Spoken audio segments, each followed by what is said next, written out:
Այն պահից, ինչ ռուսները դահոկներն առած ներքին անձնագրով սկսեցին գալ Ծաղկաձորում սահելու, հայ-ռուսական տնտեսական շփումներում զբոսաշրջությունը դարձավ նոր խոստումնալից ոլորտ։ Ձմռան այցերին հաջորդեց գարնանային արձակուրդը, այժմ էլ ամառայինը։ Արդյունքում տուրիստական այցերի արդեն 25% աճ ունենք Մոսկվայից Երևան ուղղությամբ։ Նույն այդ ճանապարհով Հայաստան եկել Հանրապետության նախագահին դիվանագիտական աշխատանքի տնտեսական օրակարգն է ներկայացրել Դաշնությունում մեր դեսպանը։ Մեր հարաբերությունները բավական լուրջ մակարդակի վրա են եւ ԵԱՏՄ-ի անդամակցությունը հնարավորություն է տալիս զարգացնել այդ հարաբերությունները, ինչպես ներդրումների, այնպես եւ մեր արտադրանքի եւ արտահանման խթանման համար։ Հայաստանում կատարված ներդրումների 47%-ը ռուսական ծագում ունեն։ Մեր հայրենակիցները Դաշնությունում ոչ միայն իրենց բիզնեսներն են զարգացնում, այլև այստեղ փորձում գործարար տարբեր նախագծեր իրականացնել, ասել է նախագահ Սարգսյանը։ 2016 թվականին մենք գրանցել ենք առևտրաշրջանառության ծավալի 15%-անոց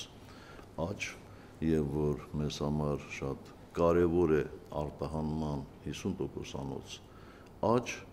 իհարկե պայմանավորված է նաեւ մեր անդամակցությամբ Եվրասիական տնտեսական միությանը։ Երևան-Մոսկվա ամուր հարաբերությունների շնորհիվ է նաև, որ մեր շուկա մատակարարվող էներգակիրների համար բարենպաստ պայմաններ ունենք, շեշտել է երկրի ղեկավարը։ Դիվանագիտական հարաբերությունների 25-ամյակը համարել ոչ միայն տոնելու, այլև նոր հեռանկարներ կազմելու էստաֆետ։ Այսօրվա տնտեսական հարաբերությունները թեև արտացոլում են մեր երկրների միջև գոյություն ունեցող քաղաքական հարաբերությունների մակարդակը, այնուհանդերձ այստեղ մենք ունենք բավականաչափ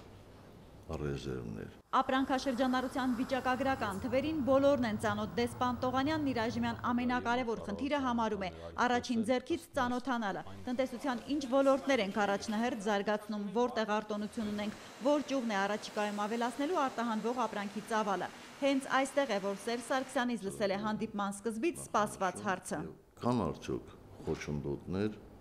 որ մենք պետք է վերացնենք։ Խոչընդոտները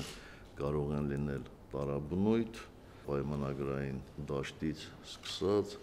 մինչև երկու կողմից չինովնիկների անպատասխանատու վերաբերմունք։ Խնդիրներ, խոչընդոտներ այո կան, հնչել է դեսպանի պատասխանը, որոնք են ու մեղքով չի նշվում, բայց Բաղրամյան 26-ի այս հանդիպումը նաև դրանց լուծումն է